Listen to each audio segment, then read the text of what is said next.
Welcome to the Sheckler Spotlight, where creativity meets purpose and conversation goes deeper.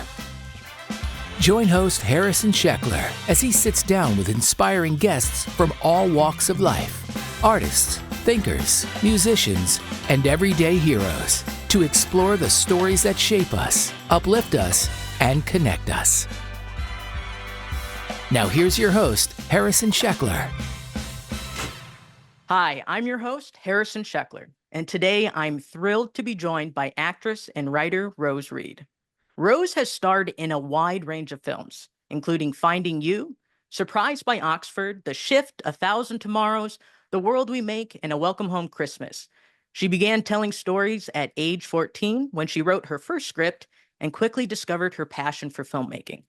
In addition to her work on screen, Rose recently helped bring to life The Lightning Code, a newly released adventure film that blends sci-fi with history following a teen inventor's discovery of Nikola Tesla's lost energy source. Outside of film, Rose is an avid reader and writer and loves spending time on her ranch with her horses. We're diving into creativity, calling, storytelling, and life beyond the screen. The spotlight is now on you. Rose Reed, welcome to the podcast. Thank you so much, Harrison. I'm so excited to be here. And can I just say, you have the most ASMR voice I've ever heard. Really? Yeah. That is the first time I've ever heard that. Well, I really appreciate that. Really? Yeah. It's so, I love it. It's very soothing. Oh, great. I'll get that in writing. Rose Reed says Mhm. I have a nice ASMR voice. I love it. Well, I'd like to just begin. We're just going to dive in kind of to like your origin story and just how did you get on this path of script writing and filmmaking? Just where did it all begin? Yeah, well, you gave me such a hardcore intro there that I'm not really Oh. sure that anything I say is going to live up to that. Um, yeah, I've always been a lover of stories. I was a huge reader, and if you could see my background right now, you would see all of the books I have on my wall. I am a huge reader. I loved fiction growing up and read everything under the sun. I got really involved in that when I was very young and realized that I wanted to be involved in storytelling somehow. At the time, I thought that I was going to end up being an author maybe, but I think that that is still something that could potentially be in my future. But I loved movies as well. We went to movies all the time growing up. And when I saw that filmmaking was potentially an opportunity, despite living in rural Franklin, Tennessee, in the middle of nowhere on a farm, and I realized that filmmaking could potentially be an opportunity, I kind of pivoted and went into screenwriting and wanted to become a screenwriter. And I met a producer at the time who recommended and said, "Hey, look, nobody's going to hire a 14-year-old screenwriter, but they will hire a 14-year-old actress. So maybe you can go that direction." And so I did. I got into acting. I started taking some classes, and I was basically told, "Work your way up in the acting world until you have enough of a name that you can offer people your scripts." And so that's what I've been doing. I'm finally getting to a place where I can actually offer scripts up and say, "Hey, here's something of my own. This is a more original project," and see if people are interested. But that's kind of it all kind of comes back to loving story and loving books and loving just that art in particular. I'm not very artistic in any other way, so this is my form of art, and I would say it's definitely how I express myself. So it kind of all comes back to just reading and story. So what were some of those earlier inspirations, some of the books that you loved in writings? I was obsessed with the Cassandra Clare. I'm trying to remember what it was. I think it was The Infernal Devices. I think it was Okay. her like Shadow Hunter series. I was obsessed with those. They were these like it was based on, I guess, some biblical text, but it was not Christian. It was very secular, but it was an incredible series. I loved that. I loved every single book that came out of that series.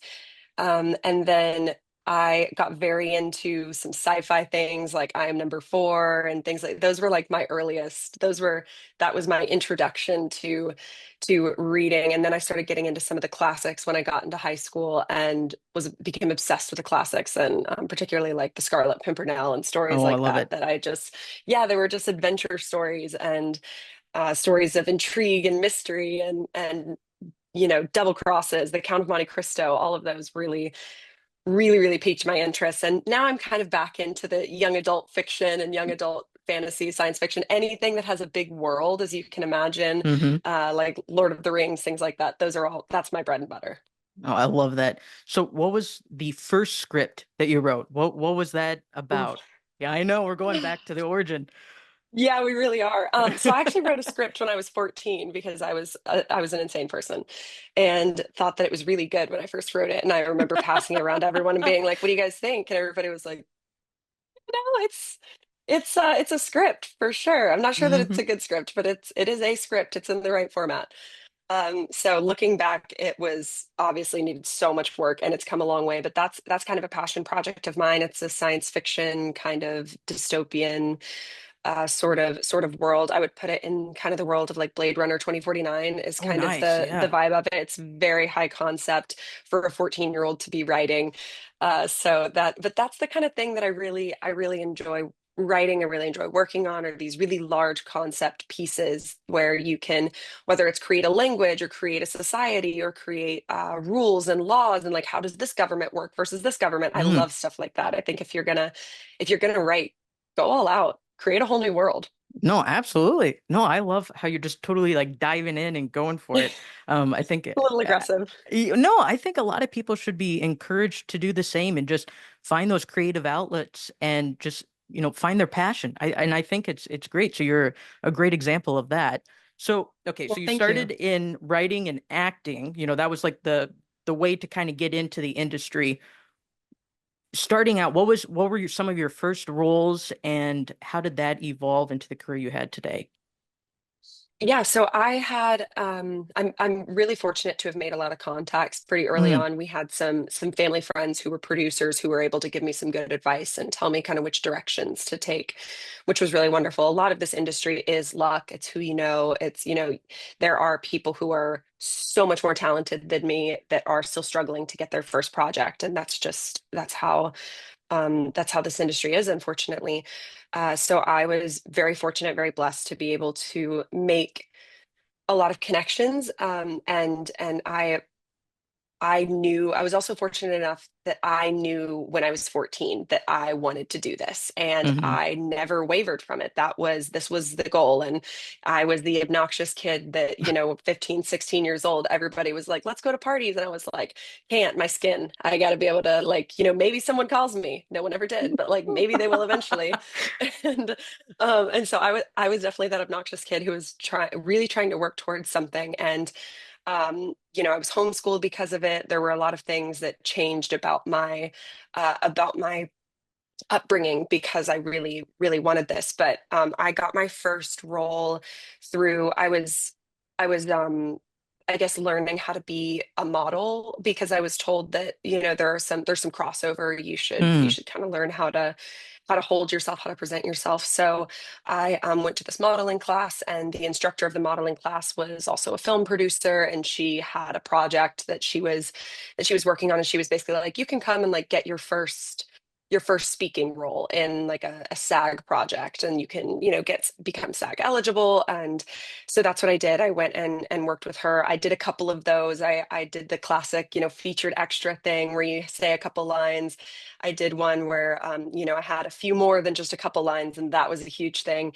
And then we ended up making and when I say we, I mean my family and I ended up making a project on our family farm that we were like, okay, well, let's actually just see what happens. Let's make like a little family movie. We'll pull it together, and it's just gonna be something fun. It'll be something that Rose can put on her reel, and see if this is like could be a fun family project kind of thing. And that was The World We Make. And it ended up being licensed by Netflix, and we had these incredible cast and incredible producers, and our director Brian Baugh, our writer and director Brian Baugh, was really just so wonderful and brought that project to life. So we're really grateful for that. But that was definitely the thing that made me realize like, okay, I can actually do this. We can make this work. And so that was when I booked an agent from that and started going out and working on all the other jobs and starting to build up my roster. And so that was it was a very untraditional path. And when people ask me, how do I get into film? What's the best way for me to get into film? Especially now, I tell people go make your own stuff because Mm. nobody's going to come and offer you a huge project, especially if you're just starting out.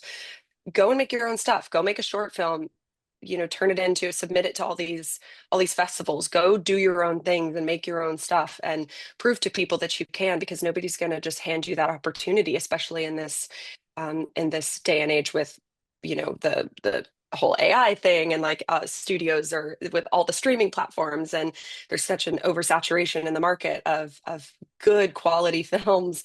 So you kind of have to just make your own opportunities, and that's kind of how I started out.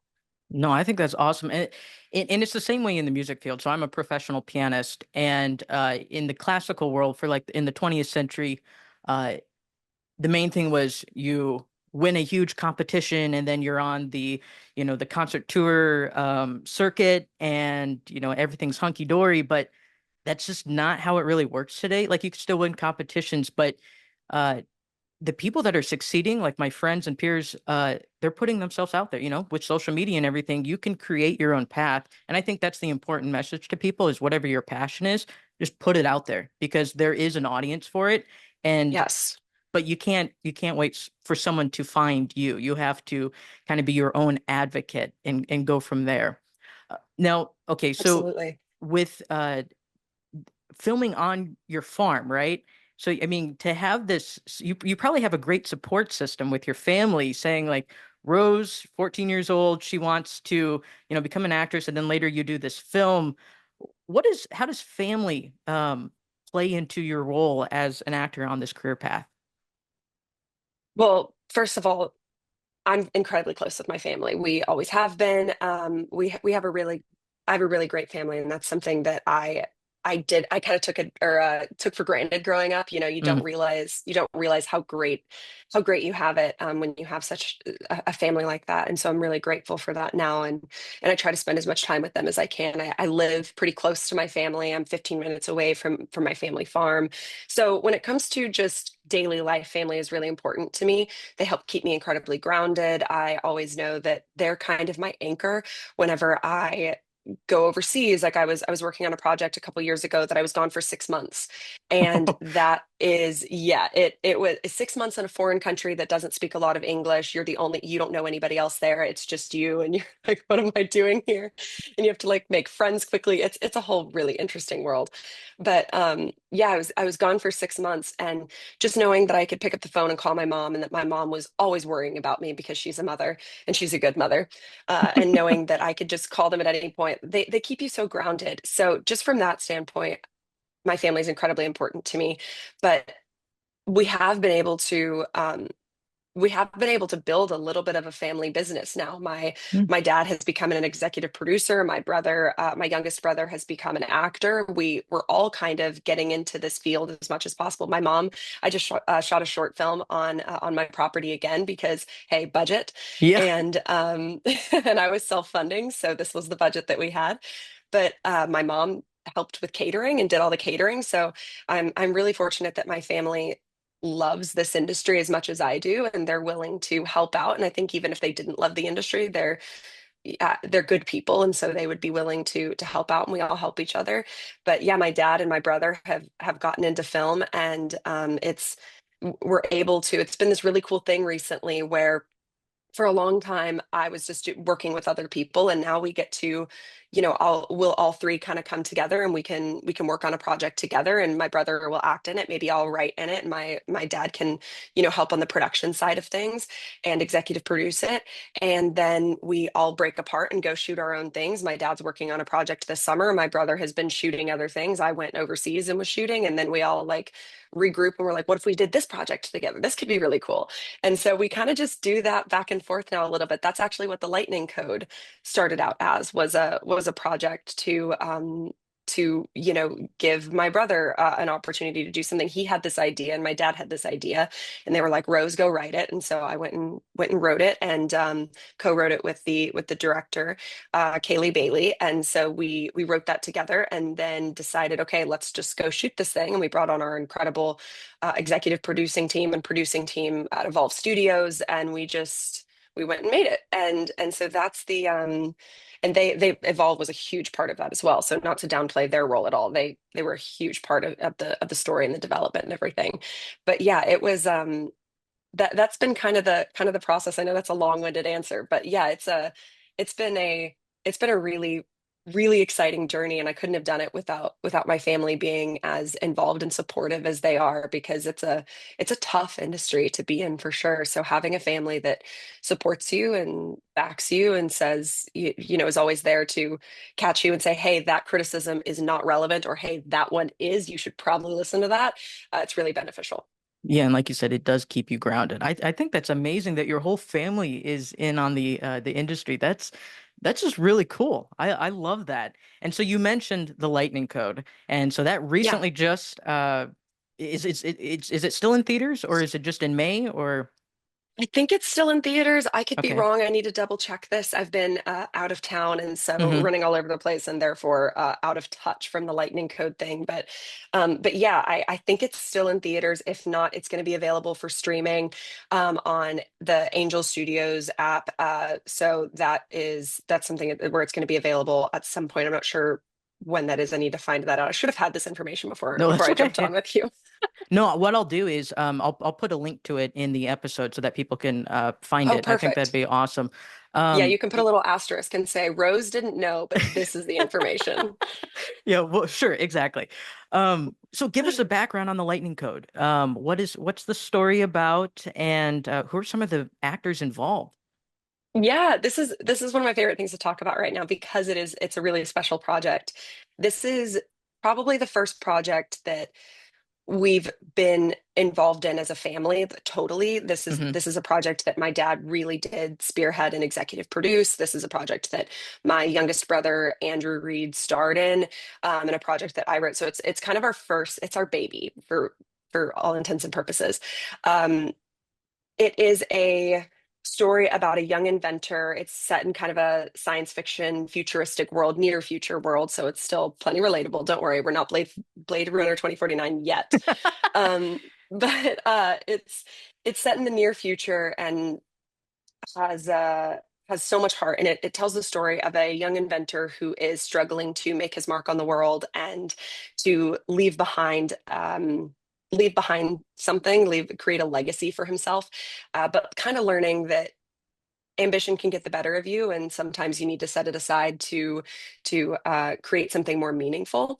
Mm. And it's a story of friendship, and there's a little bit of romance in it, and it's like action and fun, and there's these incredible explosions, and it's very entertaining, and it's very fun. There's a robot in it. His name is Newt, and he's a real robot. He is like we had this incredible guy. His name is Davis. He is from like Mythbusters, and he designed, created, and operated this robot while we were on set. So it's a real robot. It is not CGI, despite what you may think, because it looks so good. But yeah, it was a really cool project that it kind of came together really quickly. I don't remember exactly what the timeline was on it, but I think it was about a year from concept to shooting, which is insane. I think the typical runtime for something like, or the typical duration for something like that is more like 7 years. So it was a Mm. really quick project that we created and turned around, or started shooting pretty quickly. We kind of all came together, and my dad came up with the idea. He was like, what if there was this, like, and he gave the log line of this very, short, not fleshed out version of what the story ended up being. And then Kaylee Bailey, the director, and I went away and wrote it, and we came back and shot it, and it was such a fun time. And yeah, we ended up partnering with this incredible VFX house, Tower 33. Kyle Gordon and Elle Sassenrath are the owners of it, and they did all the VFX on it. All of their artists are insane. It's so beautiful. Oh my gosh, I can't speak highly enough about that team. But yeah, it's a really cool project, and I'm really looking forward to people seeing it. I would say it kind of has a little bit of it's like a young adult feel, I guess, but it's like an action adventure young adult, I guess. I'm trying to think of um, what's that movie with like Ryan Reynolds and the Atom Project? I would say Oh it's like yeah. it kind of feels like the Atom Project. Oh, interesting. Well, I watched the trailer, and like you said, the special effects and everything, it looks awesome, and it's so much fun. And then what's the little robot's name again? Newt. Newt. Newt was awesome. I mean, I actually I didn't think it was a real robot, so I think that's awesome. So does is Yeah. Newt still around? Does anyone get to keep Newt or? Yeah, Davis, the creator of Newt Oh, gets to keep okay. it. He even showed up to the premiere. You can find photos online. He showed up to the premiere of the movie with Newt, like, and they both had matching bow ties. They were so cute. Oh, that's great. I think Newt's going to be one of the favorites. I can tell from the trailer. I Steal the hope show. so. I hope so. He's such a Davis is so talented, so I hope so. Oh, that's so much fun. So you had a role in writing the script. What is your general process? Because, we don't really get to hear too much from the script writers, and I feel like everyone kind of has their own personal way of, when they're writing a script or a book or whatnot. What's your process? Yeah, I think it's really interesting because the process for me has changed so much. And as Mm, a newer, younger writer, I'm the youngest person in every room that I go into. And so I like, and not in a braggy way. It's just like I'm kind of forcing my way into situations that I probably shouldn't be in. So I try to be very humble about it and just be very upfront and say this is probably not the process that I will have in a year, because it's changed so drastically just in the past couple of years. But right now, what I really like to do is I'll pull an idea, whether it's from a song or a poem or a book or a feeling that I had, or come up with a character, whatever it may be. In this case, my dad gave me a log line and said, "This is what we're gonna do," and then from there, I kind of step away. I do the classic like blue sky process. I don't know if you know what that hmm is, but yeah, it's just classic blue skying. You go through and just like spitball all of these ideas and just let the creative process flow. And as soon as you figure out what you think the story is about, I go back through my blue sky personally and I like put things in bold, and I'm like, okay, this was a cool thought that I had. This was a cool thought that I had. I really want to stick with this. And then from there, I kind of go and I do a one sheet. And if you can't, I heard this somewhere and I don't remember who it was from, so I can't give them credit and quote them, but it was not my thing. But if you can't put it in one page, then you don't have the story down yet. So I like to do a one page where I go through and just break it down and say, hey, here's the general synopsis. This is the feeling of it. I want to, I want it to be that if I gave you that page, that you would read the page and you wouldn't just be like, okay, yeah, that's the story. You would be like, man, I feel the vibe. Like I caught the energy that you're trying to Mm. create with this.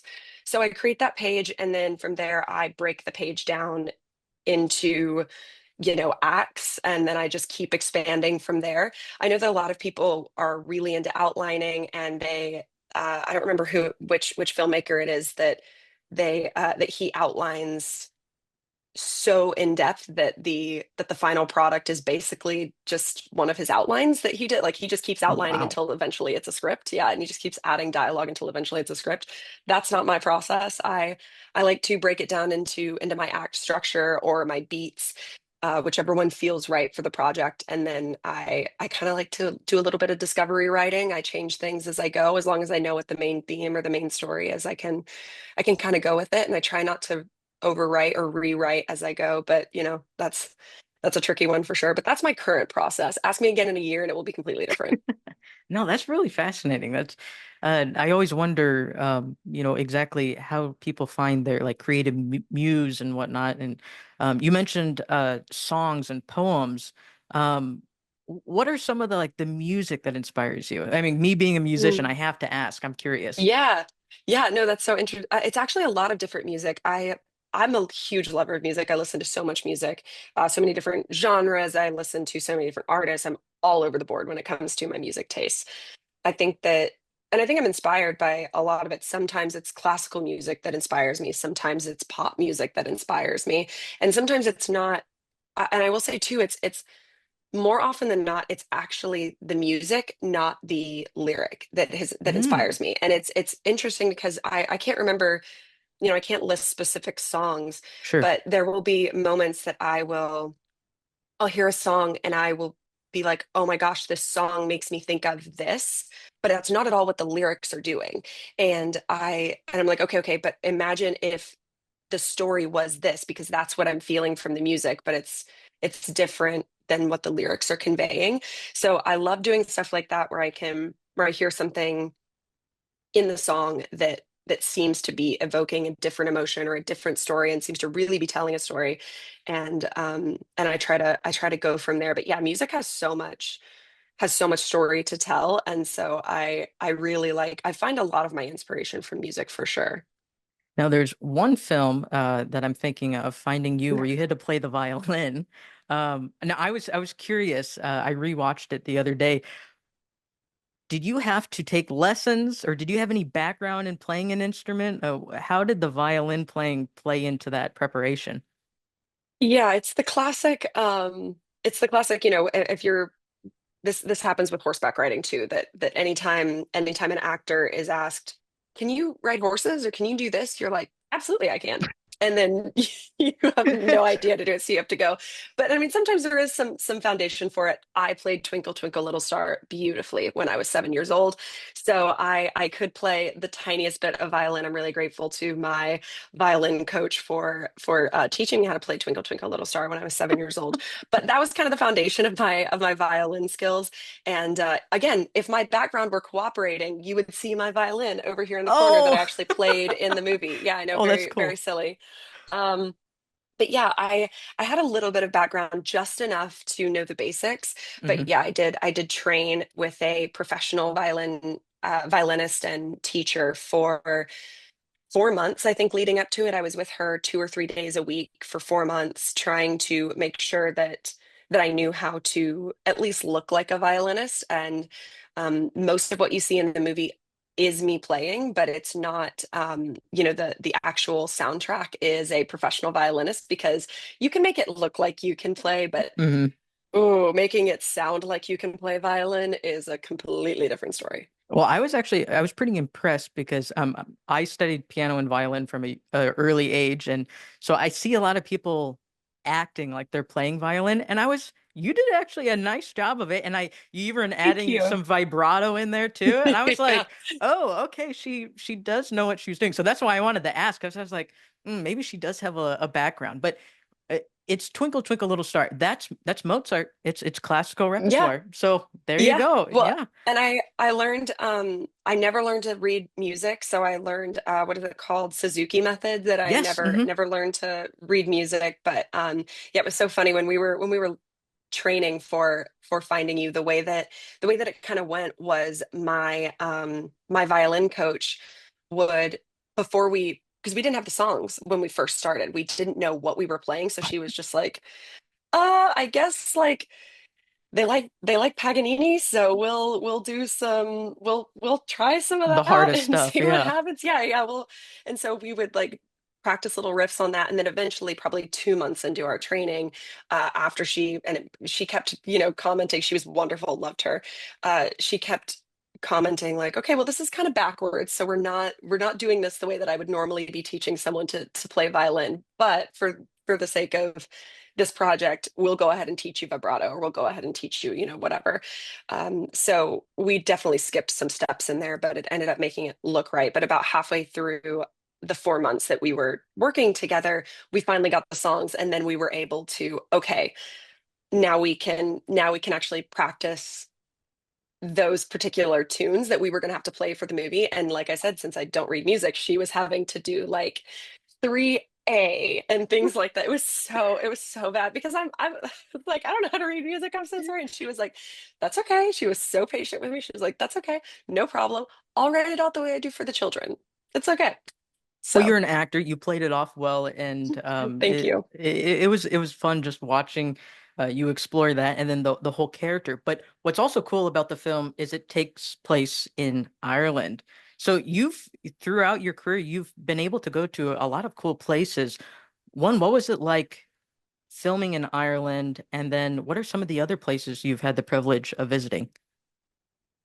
Yeah, great question. I love talking about Ireland. Anytime someone Yeah. asks about Ireland, I'm like, oh yes, my favorite topic.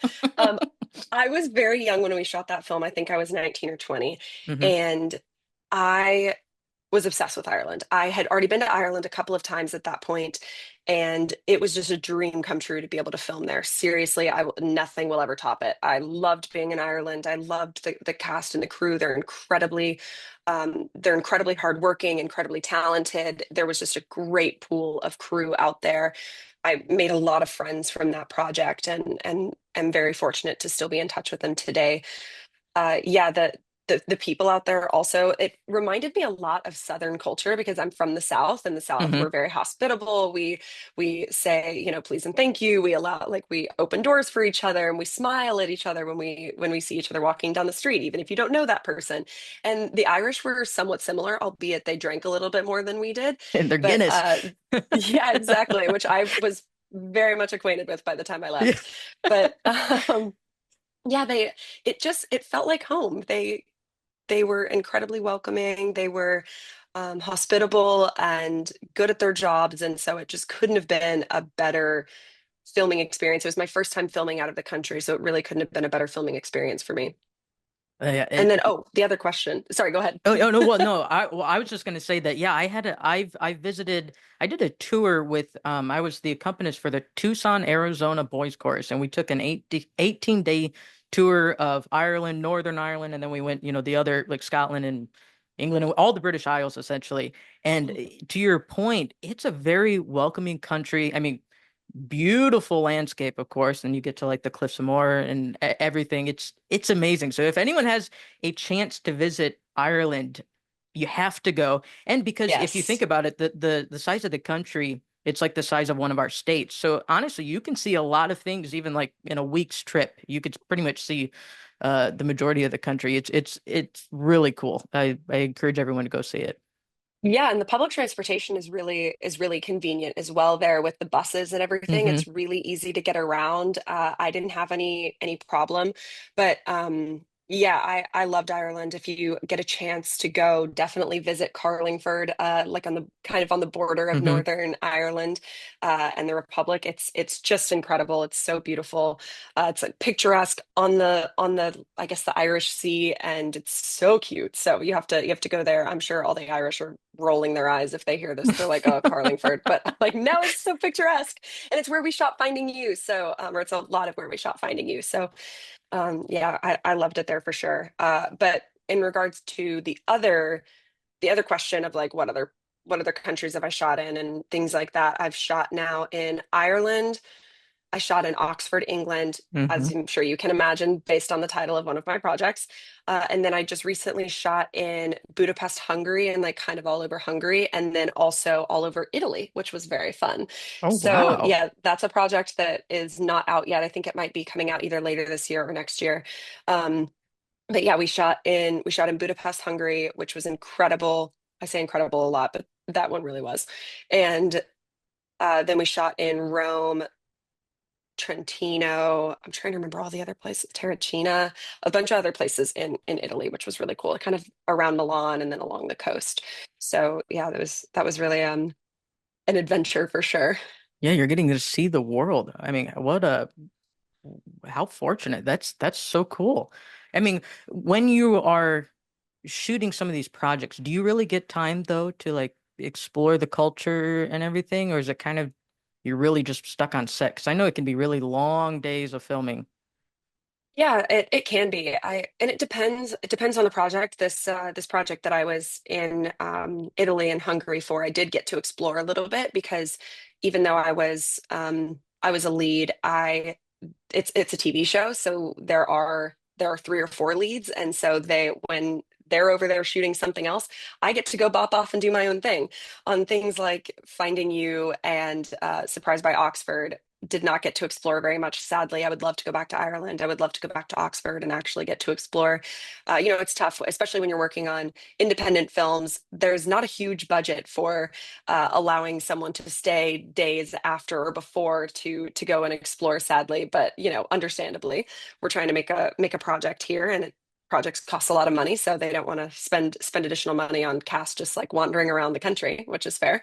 But yeah, on Hungary and or in the Hungarian one and the Italian, on those sets, I did get to kind of explore around, which was really cool. I actually Man, this is so embarrassing.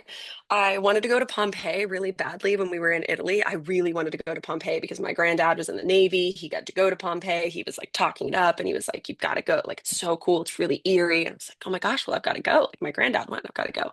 And so we jumped on a train. Oh my gosh, so dumb. We jumped on a train and we had no idea where we were going. I was with my dad at the time. And so the fact that my dad and I, neither one of us knew where we were going was really special. But we were told, yes, yes, this is your train. You should get on that. We were like, okay, cool. So we jump on the train and we're just going along. And I don't even remember what town we ended up in. We ended up in the wrong town and we were like, sorry, where are we? And we were not anywhere near Pompeii. Pompeii was like kind of the other direction. And we were like, okay, so we only have today. It's going to take us 5.5 hours to get to Pompeii and then 3.5 hours back to Rome. Do we really want to go see Pompeii? So we ended up just like in this really um kind of shady part of Italy that we were just like kind of in this town where we were like, well, we'll just go explore this town. Maybe this is a cute town. It was not a cute town. It was like kind of scary. And it was like really, it was getting dark and we were like, oh, okay, maybe let's get back on the train, I guess. And we were told like, oh yeah, that's actually a pretty dangerous part of Italy. Like you can get pickpocketed there really easily. And like, there's just like a lot of crime in that area. Maybe don't be there. And so we just immediately jumped back on. We didn't even get lunch. We just jumped back on the train and we're like, we're going to go back to Rome. So anyway, I didn't get to see Pompeii. I didn't really get to see much of anything on that go around. I feel really bad for my poor father who had like flown all the way over. This was when I was gone for 6 months and he had flown all the way over to come visit me. And I was like, let's go to Pompeii. I'll take you around. We'll go to Pompeii. We'll like go to some nice restaurants in Rome. Instead, all we did was just run around on the train system all day in Italy, which was really fun. Well, it's a bonding experience with dad, but maybe it's an inspiration for a new script. It could be the start, and you take the wrong train. Who Yeah, knows where that yeah. goes? Yeah, it could be a therapeutic experience, maybe. Yeah, maybe. We'll see what happens with that storyline. Yeah. Yeah, if you see me write a project sometime in the future and I'm talking about they're stuck on a train, they try to go to Pompeii, you're gonna be like, I know where this came from. I love it. You heard it here first.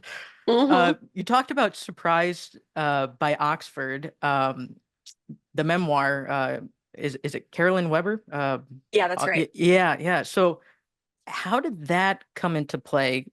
It was a beautifully shot film, and some of the actors that are involved in that, I mean, those are some big name actors. I felt like when I watched it, if I remember right, there's like a lot of Harry Potter actors and stuff, and Yes. Downton Abbey. Yeah. Yeah, talk about that Phyllis experience. Logan, yeah. Oh yeah, Mark Phyllis Logan, Williams. Mark Williams, yeah. Um, Simon Callow, who yes, is just yes. incredible. Oh my gosh, such a Yeah, he character played actor. the one of the doctors, right?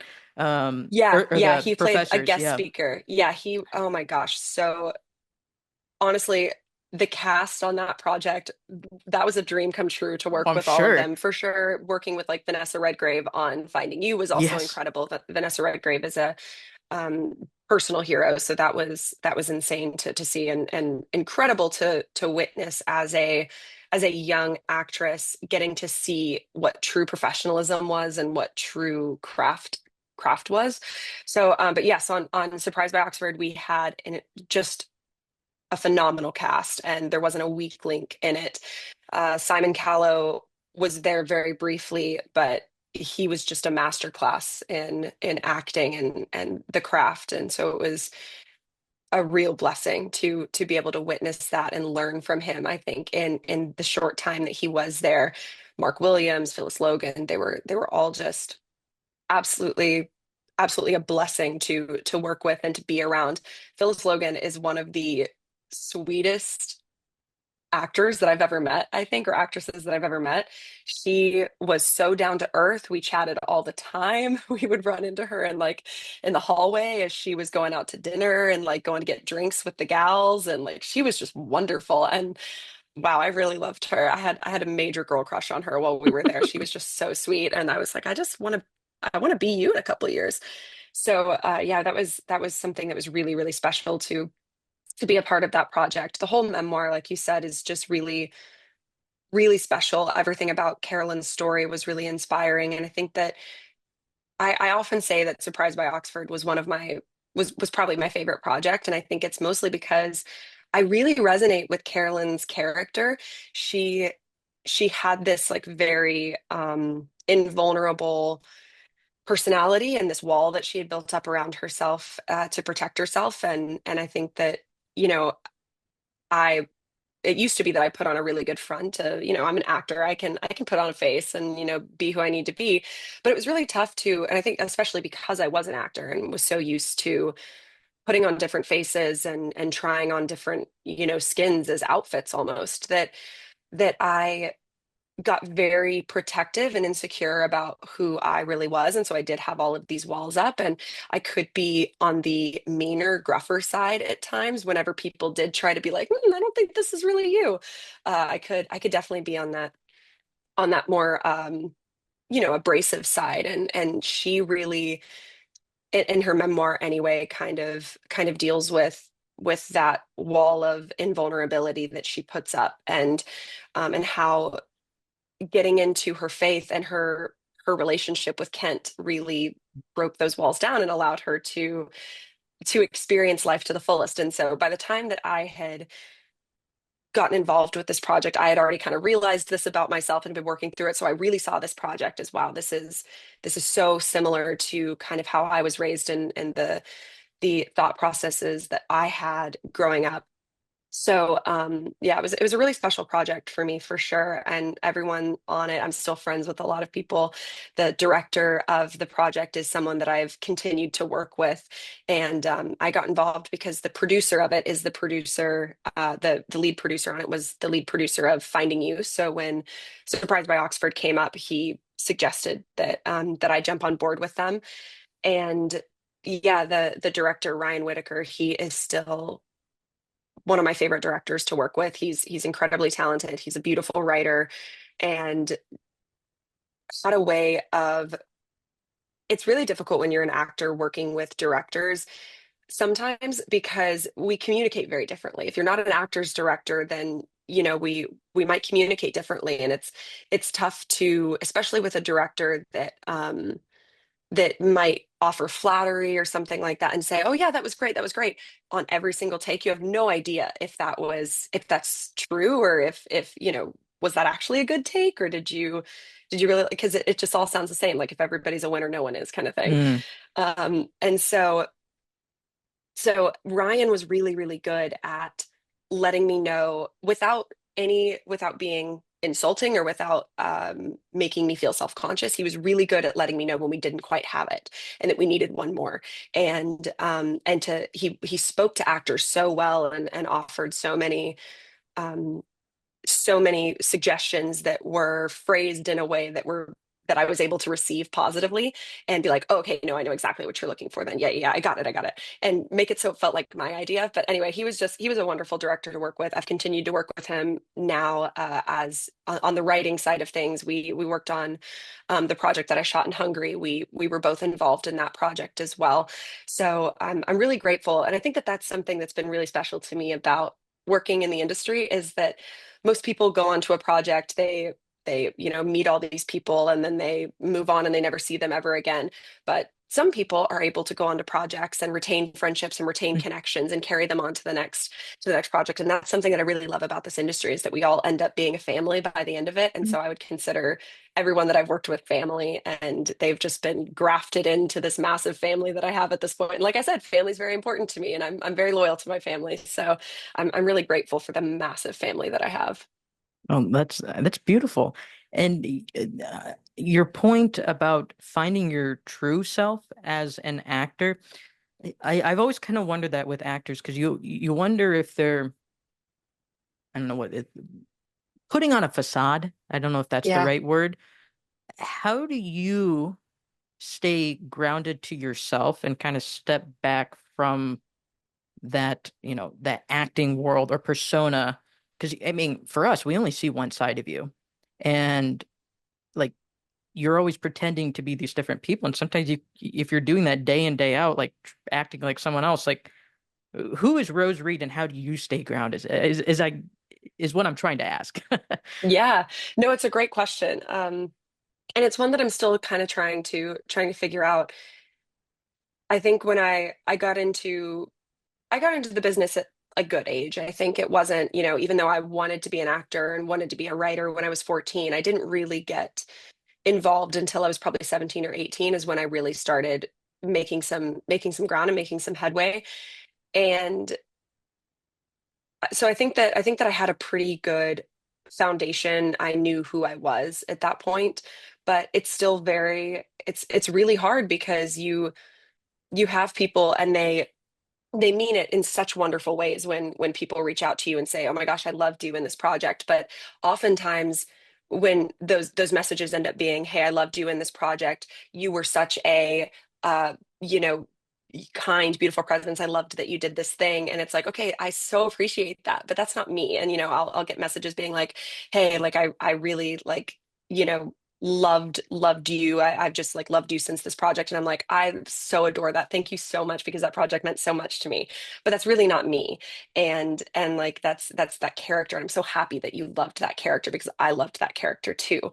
But it's difficult because then you start to conflate the two and you're like, "Oh, they loved me in that project." And so, and especially if you're an actor, you're always a little bit, even if you don't want to be a little bit of an attention whore, you end up being like, "Oh, they liked me," Yeah. because it feels good to be liked. And so yeah, it's hard to differentiate between and to remove yourself from when somebody says, "I loved you in this project. Oh my gosh, you this character was so XYZ." And you hear that, and then in real life you have issues with like your friend or with your partner or whoever, and like they're like, "You did this thing that like really," then automatically you start shifting into that character because it was like, "Ooh, everybody loved that character, nobody really likes this personality or this version of me, so I'll just become this thing." And Mhm. it's been really difficult to step away from that and recognize, no, that's a character. You can't actually be that person. She's perfect. She has like manufactured flaws that were created for her to feel real, but she's not real. And you have to remove yourself, and that's not me. And you have to remove yourself. You can take things, which I think I do. I think I take little things from each character that I portray, because and I think I intentionally take them. I'm like, I really like that this character responds this way in stress, and she responds in a very kind and gentle way. And Rose Reed does not do that. So I would like to adopt more of this kind and gentle approach in this situation because I can adopt that, and it's not necessarily changing my personality or I see it as sharpening myself and making myself a better person, and trying to be a more authentic but approachable version of Rose Reed, and kinder version of Rose Reed that's a better example than the Rose Reed that existed prior to these projects. But I'm still trying to figure out how exactly to make sure that I present myself in a way, to whether it's to you or to social media or the people that I work with, in a very authentic way that people feel like they do know me. It's why I try to spend so much time around my horses. They really ground me, and they bring me back to my roots. I post a lot more about my horses now, and a lot more about my writing now, because those are closer to who I am. I'm not this cool girl that travels the world and like has all the cool clothes and with my like designer bag. That's not me. And so if I ever post anything like that, you have permission to post on my Instagram, "Cool character," because it's not me. It's just a character. But yeah, for the most part, I try to just, I'm still figuring it out. I don't know how to do it exactly. I still take on characters sometimes, and I become a new character or portray a new character, and I'm like, "Ooh, I really like this character," and I can kind of shift into that sometimes. It's how it works when you're a chameleon, and like all actors and actresses are chameleons. And I'm sure that it can be kind of similar. It must be pretty similar for musicians who have to like really get in a mindset, in a headspace to write something, whether it's a sad song or a happy song. I'm sure that you take on those emotions, and it's probably hard to shed them. Oh, absolutely. So I do a lot of composing, and I'm in the classical realm. I'm a professor at a Hmm. college, and when you dive into these different emotional aspects, you try to draw from your personal experiences. I mean, because that's all we have. Yeah. And then just immersing yourself in all of these other great works. So, I mean, for you, you've studied literature, and I'm sure other scripts, and you followed some of these great examples of acting. and you learn from it. But it's the same thing with any creative endeavor.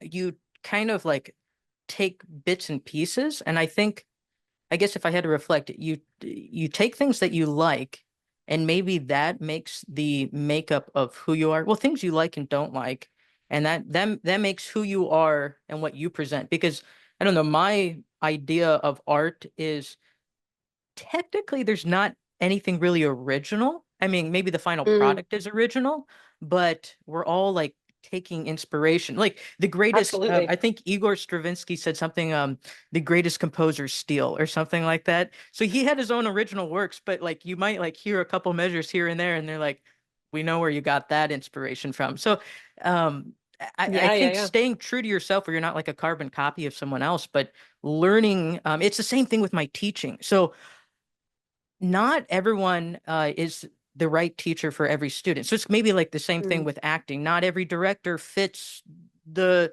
the people they're directing, the actors. And the teacher has to be that right fit. But you also have to see like the humanist side of the human being behind each individual student and see what their goals and mm, their aspirations are, rather than just trying to put them in this like tight knit box and be like, you're going to be a concert pianist. Well, I have students who yeah. they want to be directors of music at churches or orchestras or other endeavors. And then I have some who want to be composers. I have some who they get a music degree and they're going to be a doctor. But I think approaching every single human being with their own aspirations, that's kind of the beautiful aspect of it, is you kind of see them become their own person and Mm. encourage them. Sorry, that was like a long-winded answer on No, my no, part, I love but that. yeah, it's I just love in that. I think that that's so cool. well, thank you. It's important to have our own aspirations and goals, but also like um what is it? See the forest through the trees. I think that's the saying or something. Yes. Yeah, yeah, yeah. Yeah, don't lose the forest in the tree, or don't Thank you. lose the yeah, don't lose the forest looking at the trees, whatever. I don't know. I think you know what I'm trying It's to say. something we know.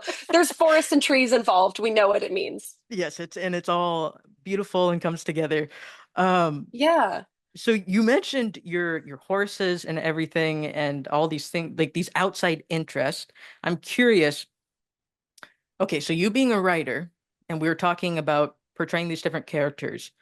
If you Mhm. were going to write a character description for Rose Mhm. Reed, you as a person, what would some of the details be for Rose Reed? I know I'm putting you on the spot.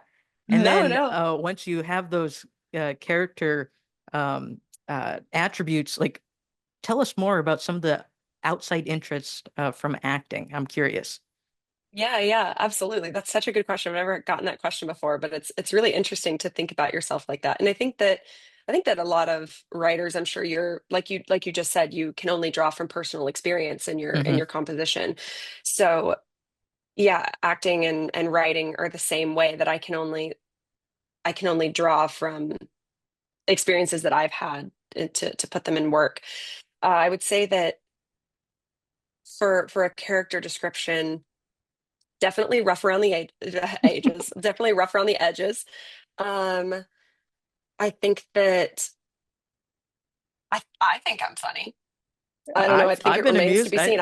I've never, thank you. I'm happy. I've never done a comedy, so TBD on that one. But yeah, I think that I like to make people laugh. I think that I should stop saying I should start saying she, because that now I'll be able to actually think of her as a character instead. Mm, She's rough around the edges. She likes to make people laugh. She can definitely be she definitely has her abrasive moments where because she can be a little insensitive sometimes mm, to things that if she's gone through something and someone's handling it differently than her, it takes her a second to go, whoa, whoa, whoa, wait a second, they have a different experience than you in this moment. And so she's getting way better at that. And she, despite that little quirk, is very empathetic and has a real heart for the underdog in particular.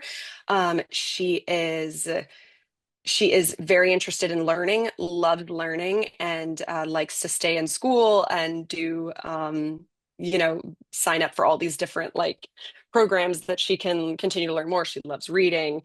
Um, and I think that she's more of a homebody. she doesn't go out as much. She would rather stay at home and with her dog and her candles and where she can just sit in a little nook and read. And she loves the gym. But yeah, I think that she loves her friends. She's very loyal to her friends, and um, yeah, she's got some work to do on the abrasiveness and kind of the quirkiness for sure. But for the most part, she's trying very hard to be a good person. And when it comes to different, I guess, hobbies, I still am a really big reader. I ride horses, and like I said, I love the gym. That's a really big part of my life. It's just a great way. I drink a lot of caffeine. I'm sure you've seen me over here just drinking my matcha. So I drink a lot of caffeine throughout the day, and when I hit writer's block or when I have too much caffeine that I'm just buzzing, I do have to go to the gym and work that off somehow. Um, yeah, I think those are some of the biggest ones. I used to be really into archery. I think I might get Mm, back into that again. Yeah, really random. that's cool. Um, it's yeah, super random. I like to pick up little random things. Like for instance, I work on cars with my dad. That's a way that my dad and I, before we like really got into film together, my dad's really big into, he has done car restoration since he was 16 years old. So it's a fun little side project that we work on together. I have a 67 Chevy Impala that I'm working on. If you're familiar with Yeah, Supernatural, that's it so is the nice. Supernatural tribute car. So, yeah, we've been working on that together for a while. But yeah, those are just like some random little hobbies that I do. I would have loved to have gotten into music if I had any musical talent besides pretending to play violin in a movie. But yeah, I would have loved because I love music. I think it's beautiful. I could listen to, it's very rare that you'll find me in silence. I love listening to music, and I just think it's so inspiring. So I love that. I'm thrilled that people like you are teaching musicians and creating new music because I couldn't do what I do without the music as inspiration. So thank you for that. Well, of course, you're welcome. No, I think so. y- You were just saying how you play these different roles and you see some great uh, character qualities from them. I Mm. can't wait to see the movie about Rose Reed after that description. I think that was just a wonderful rundown of someone who's super interesting, very relatable, and I thank you for, being vulnerable in that way and sharing those amazing qualities because I think that was beautiful. You're a really Thank you. fascinating person. No, that was really cool. So you hear it now, the Rose Reed biopic is going to come out. Oh, and Ooh, I mean we'll I would see. I, Yeah. I would want you to play Rose Reed, but if you had to choose someone to play you, could you think of someone? Ooh. It might be something you have to think on for a while, but that's okay. I don't know. I love Elle Fanning. I've always loved Elle Fanning. I know that's like a random like throwback there, but I love Elle Fanning. I loved her in like We Bought a Zoo, and it's like one of my favorite movies, which my friend Colin Ford was in. Oh yeah. Um, yeah, but I love Elle Fanning. So if Elle ever wants to play the random girl from Tennessee, give me a call, Elle. Oh, I love that. Yeah, no, that's a great movie. Both Fanning sisters, they're great Yeah, actresses, and oh, that's really so talented. cool.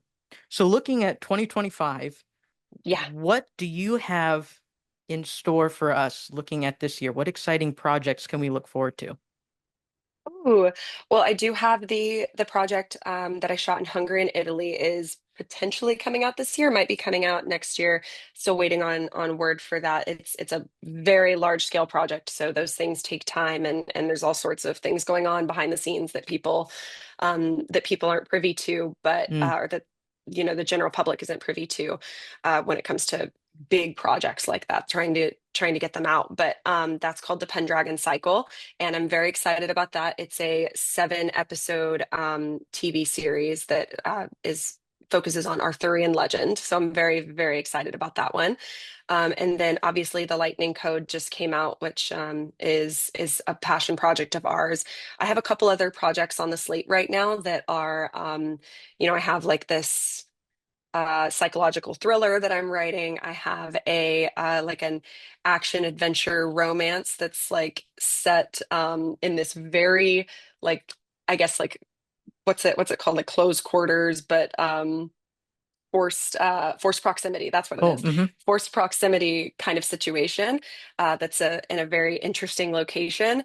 And then I might be helping out some other friends on a project this summer on like this kind of dark comedy this summer, which is exciting. And I also I just directed my first short film, which well, I'm very excited about. congratulations. Thank you. It was very difficult. Actually, the cinematographer from Surprised by Oxford was my cinematographer Oh, for that's my short cool. film. And it So looked I'm very great. So excited. I'm sure this is going to look great too. Yeah, he's that's Ed Lucas. Ed Lucas is just the most fantastic cinematographer. I'm obsessed with him. He's just perfect.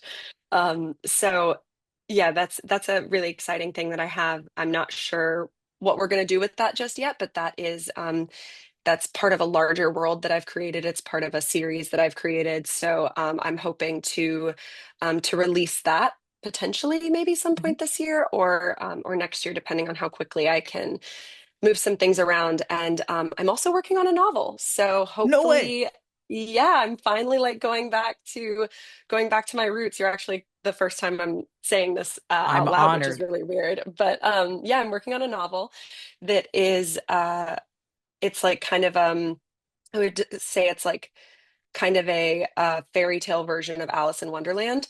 So Mm. it's gonna be a fun time. It's like a modern day kind of fairy tale. It's very hard to describe without giving too much away. And I'm silly about my little spoilers. But yeah, so I'm very excited about that. Hopefully I get that done soon. I have a deadline that I've given myself. We'll see if I actually hit my deadline. But you know, that's how writers are. So I'm sure you understand. Hmm. Wow, that's really exciting. That's a big 2025. You're going to be Yeah, extremely busy, running all yeah, it's a over. And lot. but I assume you enjoy the process. I mean, you have to really love what you do. Well, I would think so to do as well as you're doing. I hope you're enjoying the process, and it sounds like you have a lot of great creative endeavors that you're pursuing. So what would your advice be for people who want to, yes, get into the industry? We kind of touched Mhm. on that, but um, that maybe are in the industry and just maybe some little tidbits of what you've learned from your experience, and we're still learning. But what would your advice be to people who are pursuing these creative endeavors? Mm. Well, firstly, as I said earlier, my biggest recommendation to anyone who wants to get into the industry, whether you want to be a writer, whether you want to be an actor, a director, anything in the film industry, go make your own projects. Go make a student film, something, go make a short film. If you have $5,000, go make your short film. It doesn't matter, but you call in your favors and gather your friends together and go make something and just put it out there because you're gonna need a launching pad, and you never know if something that you create is going to be a launching pad. And even if it isn't a launching pad, it's going to be an incredible experience for you. You're going to learn so much from that process, and it's going to make you a better filmmaker in the end. And when it comes to what I would say, like just the biggest learning, or I guess thing that I've learned over the years is stay humble because Mm, you can get humbled so quickly in whatever industry that you're in. This is just like a broad, whoever you are, stay humble because you can be humbled like that. And it's so much nicer to be humbled if you have been humble the whole time. If you're already riding low to the ground, that's not a far fall. If you think that you're like, that if you think you're it and you're on top of Mount Everest and you fall off, that's a little bit harder of a fall. And I think that the thing that has just been so inspiring to me is that I've worked with some incredible actors.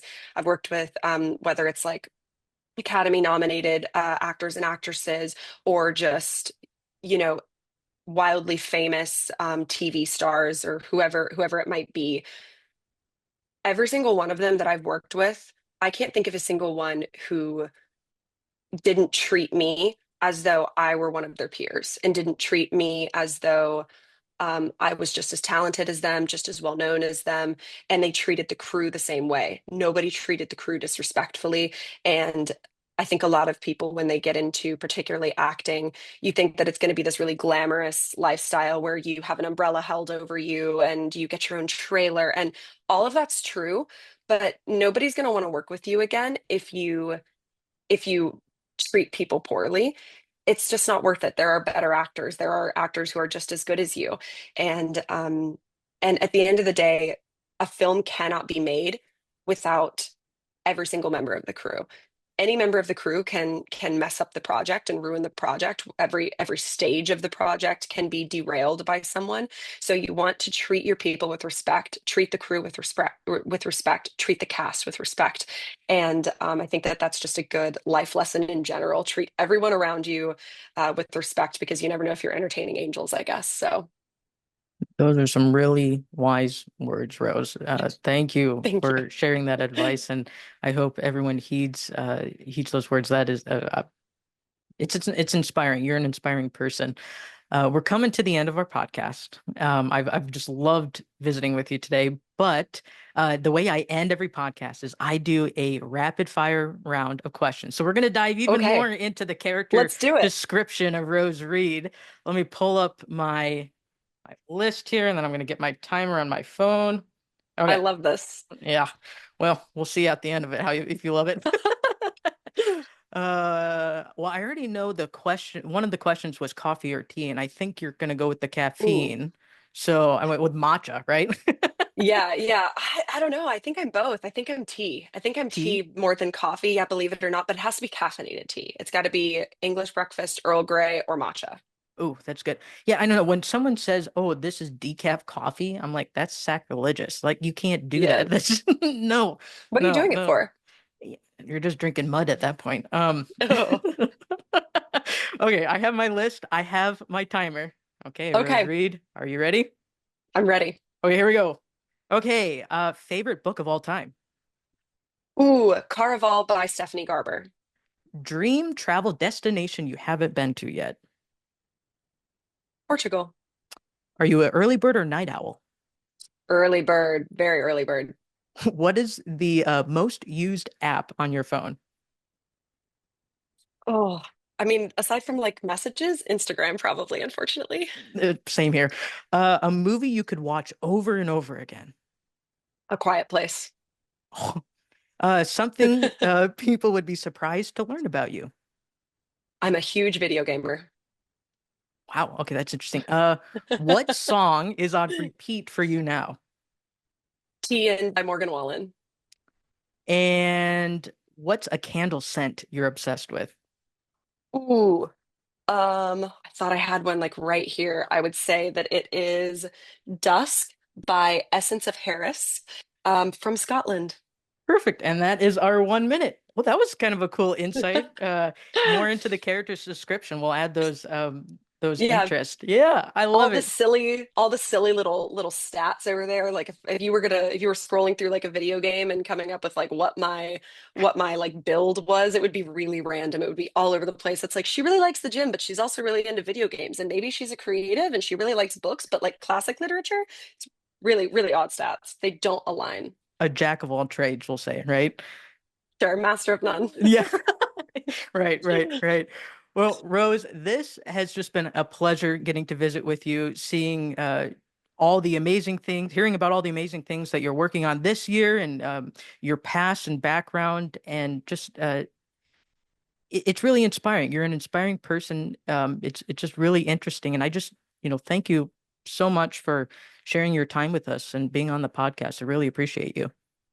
Yeah, absolutely. I'm seriously so thrilled to be here. I'm so happy that we were able to make this happen and connect. And it's been wonderful chatting with you. Like I said, you have the best voice, so it's just easy to listen to. And I hope that all of your listeners appreciate that voice. I'm sure they do if they're here. But yeah, it was really wonderful chatting with you, and hopefully we'll get to do it again on the next project. Awesome. Thank you so much, Rose. Thanks for listening to the Sheckler Spotlight with your host, Harrison Sheckler. If you've enjoyed this episode, be sure to subscribe, follow, and share the show with a friend. New conversations drop regularly, so stay tuned. And thanks again for listening and being a part of the journey. Follow Harrison Sheckler on social media and visit harrisonsheckler.com to learn more.